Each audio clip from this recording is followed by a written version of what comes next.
कब से इंतजार कर रही हूँ, पता नहीं वो गधा कहाँ रह गया। अब ये यहाँ कहाँ से आ गया? कहीं ये मेरा पीछा तो नहीं कर रहा? जहाँ जाती हूँ वही टपक पड़ता है। अरे बाप रे, ये तो इधर ही आ रहा है। हाय, क्या है? तुम मिस्टर देसाई की भतीजी हो ना? हाँ हूँ। तो मैं कार्तिक कपूर। तो मैं क्या करूँ? तुम कार्तिक कपूर हो या कार्तिक आर्यन? अरे मैं राहुल कपूर का बेटा हूँ। मुझसे मिलने ही तो तुम आई हो। क्या वो तुम हो? सत्यानाश। पर तुम मुझसे शादी क्यों करना चाहते हो? क्योंकि मुझे तुम पसंद हो। पर मुझे तुम पसंद नहीं, इसलिए मैं जा रही हूँ। ठीक है, फिर मैं तुम्हारे अंकल को कॉल करके बता देता हूँ, क्योंकि उन्होंने तो मेरे घर वालों से बात करके रिश्ता भी पक्का कर दिया है। कहाँ फंस गई? अगर अंकल को पता चला तो उनका दिल टूट जाएगा। रुक जाओ, मैं कहीं नहीं जा रही हूँ। ये हुई ना बात। दाल में कुछ काला है। मतलब कल तक तुम मुझे पनौती कह रहे थे, हर गलत चीज का इल्जाम मुझ पर डाल रहे थे, और अब ये सब? मेरा माइंड चेंज हो गया है तुम्हें लेकर। अरे वाह, दिमाग भी है तुम्हारे पास। क्या कहा? देखो मिस्टर, मैंने भी क्राइम शोज बहुत देखे हैं। तुम ये सब मुझसे बदला लेने के लिए कर रहे हो ना? नहीं, मैं कोई बदला नहीं ले रहा तुमसे। हमारे घर वालों ने हमारा रिश्ता तय किया है, इसलिए मैं तुमसे मिलने आया हूँ। मुझे तो अब भी तुम पर यकीन नहीं हो रहा। लगता है तुम्हें सच बताना ही पड़ेगा। कौन सा सच? मैं तुमसे शादी इसलिए करना चाहता हूँ क्योंकि हम दोनों की किस्मत एक दूसरे से जुड़ी है। पहले तो मुझे सिर्फ शक था, लेकिन अब यकीन हो चुका है कि तुम पागल हो चुके हो। अरे यार, पहले मेरी पूरी बात तो सुन लो। ठीक है, बोलो, मैं भी तो देखूं क्या कहानी सुनाने वाले हो। पहले बताओ, तुम लक में यकीन करती हो? मुझ जैसी अनलकी इंसान से लक की बातें कर रहे हो? और अगर मेरी जिंदगी में आते ही तुम अनलकी से लकी बन जाओ तो? मतलब तुम खास हो, इतनी खास कि मेरी जिंदगी बदल सकती हो। तुम्हें कैसे पता मैं तुम्हारी किस्मत बदल सकती हूँ? स्वामी जी ने कहा है। सिर्फ उनकी बात सुनकर तुम मुझसे शादी करने के लिए तैयार हो गए? हाँ, क्योंकि उनका कहा हमेशा सच होता है। इस बार नहीं हुआ तो? शादी कोई मजाक तो नहीं? हम जितनी बार भी मिले हैं हर काम खराब ही हुआ है। उनमें खास जैसी कोई बात नहीं। ऐसा तुम्हें लगता है, क्योंकि तुम सिर्फ अधूरी कहानी जानती हो। तो क्या है पूरी कहानी, बताओ मुझे। याद है हमारी पहली मुलाकात? उस दिन तुमने मेरे इन्वेस्टर पर कॉफी गिरा दी थी। हाँ, तो फिर से सॉरी बोलूं क्या? मुझे बाद में पता चला कि उसकी कंपनी ने बहुत सारे फ्रॉड किए हैं और उसका मालिक इन्वेस्टमेंट के नाम पर लोगों को ठगने का काम करता है। अगर मैंने डील साइन कर दी होती तो मैं भी फंस जाता। ये तुम्हारी अच्छी किस्मत भी तो हो सकती है। हाँ, अगर ये सिर्फ एक बार हुआ होता तो जरूर मेरी अच्छी किस्मत होती। इसके बाद और क्या हुआ जिससे तुम्हें लगने लगा कि मैं तुम्हारी किस्मत बदल सकती हूँ? उस दिन जब तुम मेरी गाड़ी से टकराई थी, तब मैं जिस फ्लाइट से मीटिंग के लिए जाने वाला था वो क्रैश हो गई थी। बाप रे, प्लेन क्रैश हो गया? हाँ, पर मैं बच गया। मुझे तो अब भी यकीन नहीं हो रहा। यकीन तो मुझे भी नहीं हुआ था पहले, लेकिन यही सच है। और हमारी तीसरी मुलाकात जब हम क्लब में मिले थे, उस दिन अगर मैं उसी जगह पर बैठा होता तो वो डिस्को लाइट मेरा कचूमर बना देती। पर तुम्हें कैसे पता ये सब मेरी वजह से हो रहा है? पहले तो मुझे भी समझ नहीं आया, पर धीरे धीरे कड़ियाँ जुड़ती गई और जब गुरुजी ने कहा तो मुझे पक्का यकीन हो गया कि तुम ही मेरी लकी चार्म हो। मैं तुम्हारी लकी चार्म हूँ? अब तक हुई तमाम बातें तो यही बताती हैं। अगर ये सब तुम्हारा वहम हुआ तो? मैं हमेशा से इन चीज़ों को मानता हूँ और गुरुजी ने भी यही कहा है। पर क्या सिर्फ यही बात है जिसके लिए तुम मुझसे शादी करना चाहते हो? हाँ, फिलहाल तो यही है। पर शादी सिर्फ लक पर नहीं चलती, दो लोगों के बीच प्यार भी तो होना चाहिए। शादी के बाद प्यार हो ही जाता है, पर सोचो, साथ रहकर हम एक दूसरे की किस्मत बदल सकते हैं। शादी के बाद भी प्यार नहीं हुआ तब? यार, प्यार व्यार में मुझे कोई इंटरेस्ट नहीं है। मुझे बस इतना पता है कि तुम मेरे लिए सही हो। पर मैं तुमसे शादी क्यों करूं? जिंदगी भर तुम्हारा लकी चार्म बनकर लटकते रहने के लिए? एक बेहतर जिंदगी के लिए मैं तुम्हें वो सब दे सकता हूँ जो तुम चाहती हो। मुझे नहीं पता मैं क्या कहूँ। कुछ मत कहो, आराम से इस बारे में सोचो, फिर जो फैसला लो मुझे बता देना।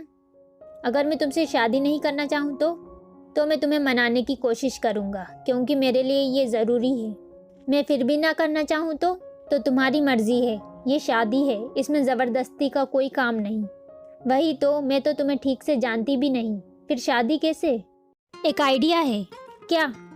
तुम मुझे थोड़ा टाइम दे दो, मैं ये साबित कर दूंगा कि हम दोनों एक दूसरे के लिए परफेक्ट हैं, और इसी बहाने हम एक दूसरे को जान भी लेंगे।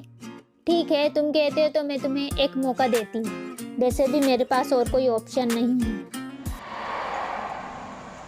मुझे लगा था तुम मुझे किसी महंगे रेस्टोरेंट में लेकर जाओगे, थोड़ा शॉप करोगे। वो सब तो दूसरे लोग करते हैं, मैं थोड़ा हट के सोचता हूँ। और वैसे भी शॉप करने में मुझे कोई इंटरेस्ट नहीं है। तुम्हें पसंद नहीं आया क्या? अरे मुझे तो बहुत पसंद आया। देखा, अभी से हमारी पसंद मिलने लगी ना। ठीक है, अब चलें?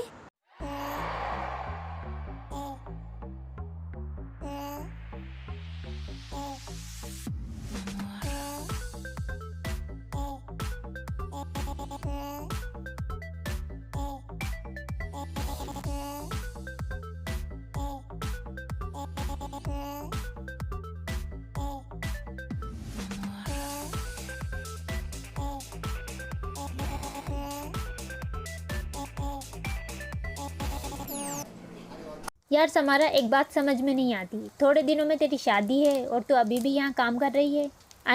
अब तुझे जॉब करने की क्या ज़रूरत? रिया, मैं यहाँ काम कर रही हूँ क्योंकि मैं करना चाहती हूँ। वैसे भी मेरा सपना तो फेमस शेफ़ बनने का है और उसके लिए तो मेहनत करनी ही पड़ेगी ना।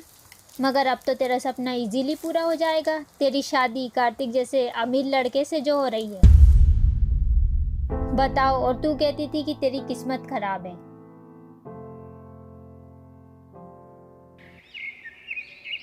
कितना बोलते हो तुम? तुम्हारा नाम कार्तिक नहीं किटकिट होना चाहिए था। तुम्हें मेरा निकनेम कैसे पता चला? क्या सच में? तुम किस्मत पर कुछ ज़्यादा ही यकीन करते हो, है ना? हाँ, और हो भी क्यों ना। मेरी लाइफ में अब तक जो भी हुआ है किस्मत की बदौलत ही तो हुआ है। मगर मेरे लिए तो किस्मत से ज़्यादा इंसान की मेहनत मायने रखती है। मेहनत के दम पर इंसान अपनी किस्मत खुद लिख सकता है, मगर मेहनत पर किस्मत हावी होती है। अब खुद ही को देख लो, तुम्हें बैठे बिठाए मुझ जैसा लड़का मिल गया। ये किस्मत नहीं तो और क्या है? वरना किसी रेस्टोरेंट में वेट्रेस की जॉब करते हुए मेहनत करती रहती और फिर किसी बावर्ची से शादी कर लेती। इसलिए मैंने सोच लिया है, मुझे मेरा मिस्टर राइट मिला तो ठीक, नहीं तो अपन सिंगल ही अच्छे हैं। ऐसा क्या यार एली, इंसान को लाइफ में हमेशा पॉजिटिव सोचना चाहिए। और सही बात है। हे समारा, क्या हुआ? चेहरा क्यों लटका रखा है? निमी, मैं कार्तिक से शादी करके ठीक तो कर रही हूँ ना। अब ये तो तुझसे बेहतर कोई नहीं बता सकता। देख समारा, मैं तुझसे बस यही कह सकती हूँ कि तू जो भी फैसला करे सोच समझ कर करना। आखिर तेरी पूरी लाइफ का सवाल है। अरे भाई मुबारक हो, शादी की डेट 1 हफ्ते बाद की फिक्स हुई है और परसों वो लोग एंगेजमेंट के लिए आ रहे हैं। क्या परसों? फिर तो अभी से तैयारी में जुटना होगा। चलो समारा, तेरे पास बस कल का दिन है।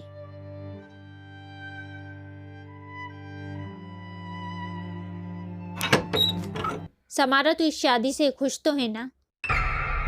अरे ऐसे क्या देख रही है? मैं जबान की कड़वी जरूर हूँ मगर दिल की बुरी नहीं। बेटा एक बात कहूँ, दबाव में आकर कभी कोई फैसला नहीं करना चाहिए। खुद को दुखी करके हम कभी अपनों को खुश नहीं कर सकते। जी क्या करूँ यार मैं? वही जो तेरा दिल कहता है। मतलब ये कि तेरा जो सपना है वो पूरा कर, मुंबई जा। मगर सोच, अंकल को जब ये पता चलेगा कि तूने उनकी खुशी की खातिर अपने सपनों को तोड़ दिया, तब उन्हें और ज़्यादा बुरा लगेगा। और कार्तिक, उसका क्या? माना कार्तिक एक अच्छा लड़का है, मगर वो तुझसे सिर्फ इसलिए शादी कर रहा है क्योंकि उसे लगता है कि तू उसका लकी चार्म है। सोच ले समारा, तू जिंदगी भर सिर्फ उसका लकी चार्म बनकर लटकते रहना चाहती है या अपने सपनों को पूरा करके अपनी किस्मत खुद लिखना चाहती है? किस्मत अच्छी या बुरी नहीं होती समारा, वो तो हमारी सोच है जो उसे अच्छा या बुरा बनाती है। हर सिक्के के 2 पहलू होते हैं। ये तो हम पर डिपेंड करता है कि हम किस पहलू पर ज़्यादा फोकस करते हैं। हाँ, तुमने सही कहा मेरी अंतरात्मा, हमेशा तुम्हारे साथ। अब मुझे पता है कि क्या करना है। अंकल, मुझे आपसे कुछ कहना है। डील साइन हो गई, ग्रेट न्यूज़। बहुत बेपरवाह था मैं, पर अब जिंदगी मुश्किल सी लगती है। ना जाने क्यों तुम्हारे बिना मेरी कहानी अधूरी सी लगती है।